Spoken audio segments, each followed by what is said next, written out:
આજથી શરૂ થઈ રહી છે ઓખા તિરુપતિ એક્સપ્રેસ અને આ ટ્રેનની બધી વિગતવાર માહિતી આ વિડીયોની અંદર તમને જોવા મળશે. ઓખાથી આ ટ્રેનનો ટ્રેન નંબર રહેવાનો છે 19560. ઓખાથી આ ટ્રેન દર સોમવારે નીકળશે રાત્રે 11:30 વાગે. બીજે દિવસે એટલે કે મંગળવારે સવારે 4 વાગે આ ટ્રેન પહોંચશે રાજકોટ અને આ ટ્રેન બુધવારે 11:30 વાગે રાત્રે પહોંચશે તિરુપતિ.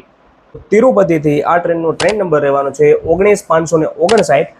તિરુપતિથી આ ટ્રેન તમને દર ગુરુવારે મળી જશે સવારે 8:15 વાગે એટલે કે 8:15 વાગે અને રાજકોટ આ ટ્રેન પહોંચશે શનિવારે સવારે 5:25 અને એ જ દિવસે 11:50 વાગે આ ટ્રેન તમને પહોંચાડશે ઓખા.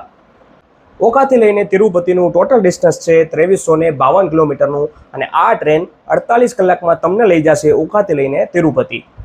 અને આ ટ્રેનની અંદર third AC, second AC, sleeper class અને જનરલ ક્લાસ આમ 4 ક્લાસ રહેવાના છે. આવા નવા વિડીયો જોવા માટે ફોલો કરતા રહ્યો કવન પ્રવાસીને.